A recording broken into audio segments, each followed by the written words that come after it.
So as I sit here, October 17th, beautiful sunny day outside, been a little cool, supposed to warm up later in the week, getting a little dry, probably have to water the yard again just to keep it alive until the rains come back. But overall, lots to be thankful for. And as I reflect on where we're at in the world and where we, as in the United States, have made contributions to further or hinder the collective advancement of civilization, not to speak too grandiosely, um, I have to wonder if, in fact, we have failed to learn anything from the last several decades.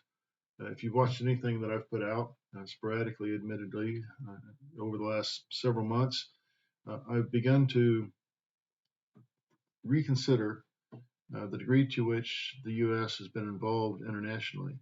And as I noted before, I've hesitated in the past to think that a lot of what the U.S. was doing, getting involved in different conflicts, I've hesitated to think that that was actually right or even helpful in many situations.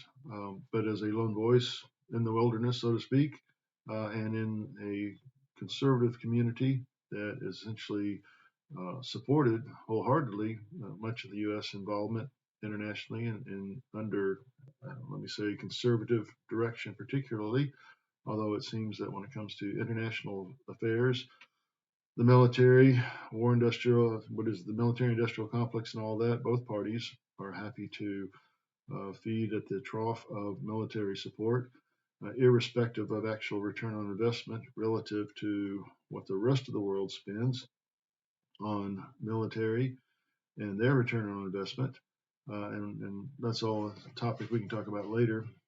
But as I've been relatively silent, I'm trying to find my voice as I try to understand better what it is we're about as Americans, and particularly what we're about as Christians, in the context of what's going on in the world today with Ukraine and Russia.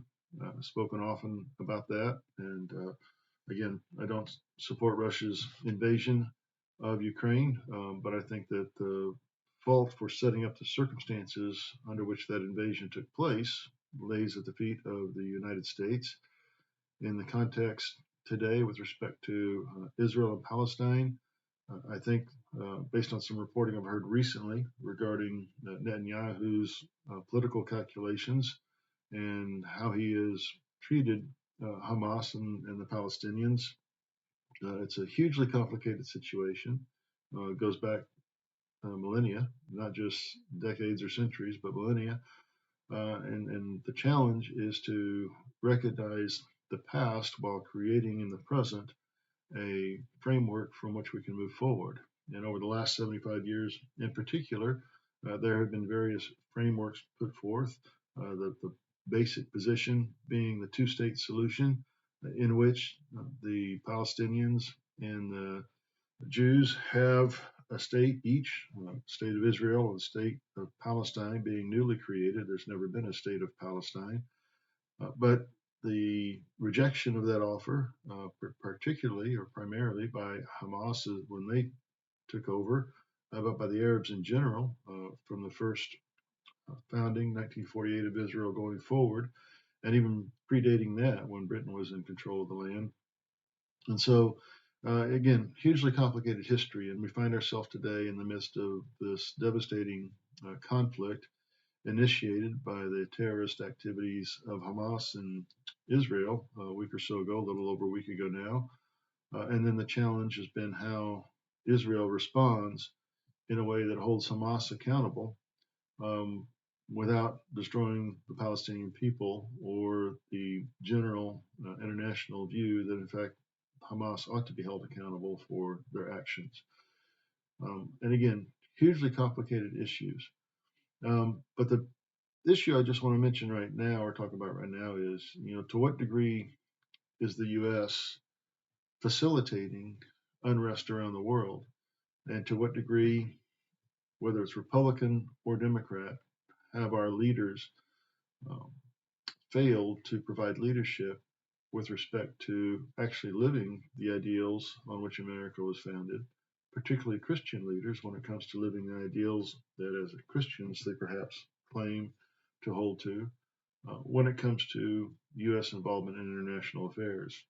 And I think I can summarize, at least right now, my thoughts by saying that the United States ought to worry about the United States and allow other nations to deal with their issues as nations.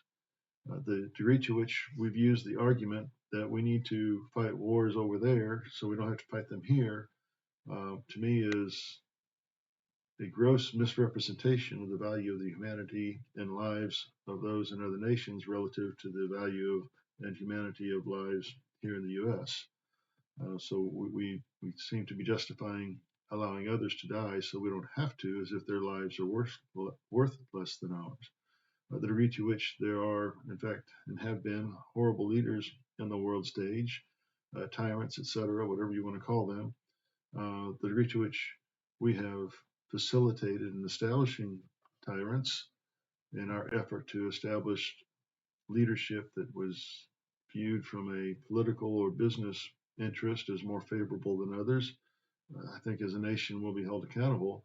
And those of us who um, have supported such activities, perhaps in ignorance of what actually was going on behind the scenes, will also have some reckoning um, coming. But I think that basically we need to draw down U.S. involvement on the world stage. Um, and the last note I'll make on this right now, Janet Yellen, a couple of evenings ago, I believe, in an interview, basically nonchalantly said, "Yeah, we can fund a second war. We can fight as many wars as we need." We have a gross misunderstanding in Congress regarding, and in government in general, federal government in particular, regarding um, financial outlays. I think whatever one thinks about what's going on in the House of Representatives now, and Matt Gaetz and others voting McCarthy out or having him removed from leadership. Um, I think Gaetz made some points in a couple of interviews that I heard that ought to be addressed and that used to be addressed, I think, more seriously by the Republicans. I don't think their word is worth much more than the Democrats now when it comes to the economy. But basically, the point being that we cannot endlessly fund everything. Rather than recognizing that the resources are finite and we have to make decisions about what we are going to fund, Washington has fallen into the trap of saying we print the money, we can fund everything that anybody wants. And we'll debate about whether or not we're going to fund things as if we're doing things in the interest of people when we're focusing on groups. So, anyway, I don't want to go any further right now, but some things that I'd like us to think about going forward as I try to get more regular in sharing some ideas and asking some questions, looking for you to help me come to answers.